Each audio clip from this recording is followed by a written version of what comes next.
final, tout ça, ça parle d'humain, ça parle de respect, ça parle de relations dans le cadre du travail, de responsabilisation, d'intérêt mutuel bien compris, de négociation raisonnée. Et tout ça, ça me convient bien à titre personnel et professionnel, puisque maintenant j'ai déjà une trentaine d'années d'expérience, aussi bien en commercial et en gestion commerciale, en marketing qu'en ressources humaines.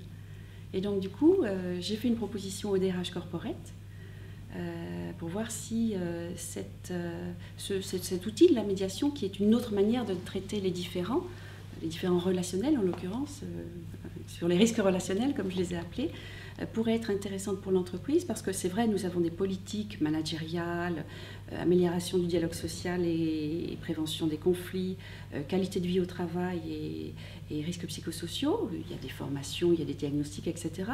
Mais sur ce champ spécifique des difficultés relationnelles, il n'y avait pas d'outils singuliers, adaptés. Et c'est vrai qu'aujourd'hui, on a une époque tout de même où on met des mots MOTS sur des mots MAUX, on parle de souffrance, et il y a des situations de tension, de crispation, parfois même jusqu'au clan dans l'équipe. Les managers tentent de les régler et parfois ils n'y arrivent pas et ils se trouvent, dans certains cas, assez démunis. Voilà.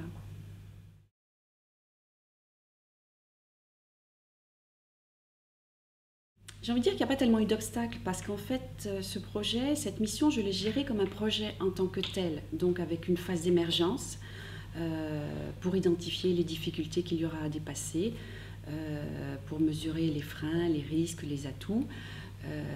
C'est vrai que sur cette idée de la médiation, on peut se demander comment est-ce qu'elle va s'insérer dans une culture managériale qui est la nôtre, qui est un peu technicienne, sans oublier notre culture nationale du conflit, qui est assez loin de la culture anglo-saxonne.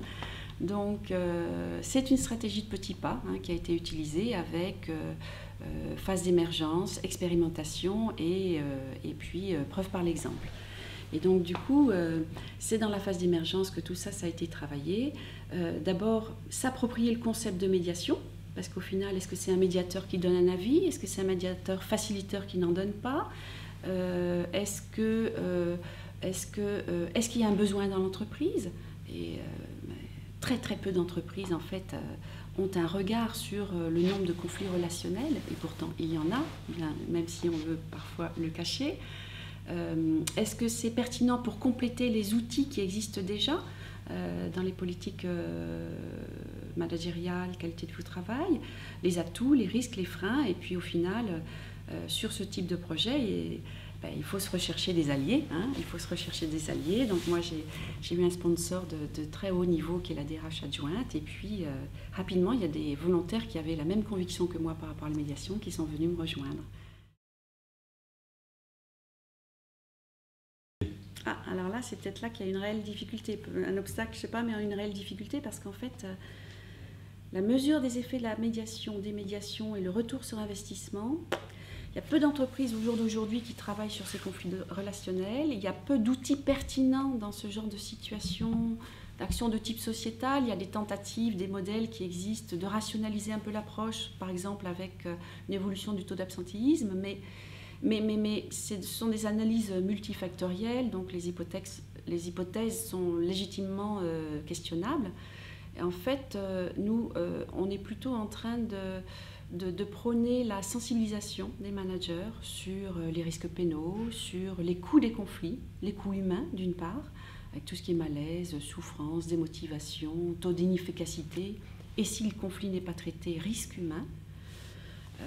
Les coûts financiers, bien sûr, avec un coût le plus visible, l'absentéisme, et on constate qu'il y a au minimum une semaine d'arrêt maladie, de congé maladie, et ça va jusqu'à plusieurs mois. Et puis au-delà de ça, il y a le temps passé consacré par les managers à traiter le cas, à tenter de le résoudre, les fonctionnels, etc. Et tout ça, ça compte. Il y a l'effet sur la production, il y a... et puis au final, si on ne traite toujours pas le conflit, on en arrive en justice, le cas échéant, avec des frais d'avocat et d'indemnité, quoi. Et donc du coup, ça, on sensibilise sur ces éléments, mais par contre, ce qu'on a pu mesurer grâce à l'expérimentation, c'est les effets observés C'est-à-dire qu'on appelle ça les effets médiation. Et il y en a un que j'adore, qui est, dans quelques rares cas, qui est l'effet médiation sans médiation. C'est-à-dire que si jamais un appui a suggéré une médiation, ben, il peut se trouver que l'environnement managérial prenne conscience de la situation et la traite. J'adore. Après, plus classiquement, quand la médiation se déroule, on a apaisement, soulagement, éloignement de la situation de souffrance, les gens ne se sentent plus isolés.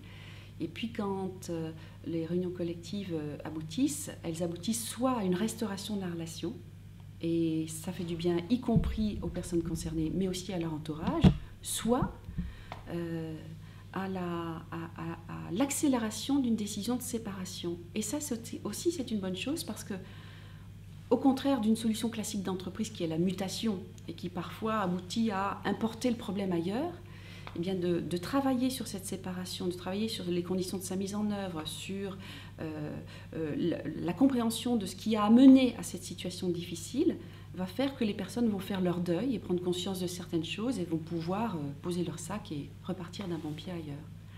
Et puis aussi, alors on a constaté que ça développe aussi l'assertivité, le fait de dire les choses même si on n'est pas d'accord, la communication. Et certains managers nous ont dit aussi que pour eux, ça avait une valeur d'apprentissage et qu'ils sauront mieux se comporter dans des gestions de situations de crise, par exemple. Bon, mais au final, de toute manière, soyons clairs sur les managers qui répondront à cette question. Est-ce que vraiment c'est intéressant pour eux d'avoir cet outil complémentaire spécifique pour les aider à manager leurs équipes et atteindre leurs objectifs? C'est eux qui ont la réponse et qui nous le diront.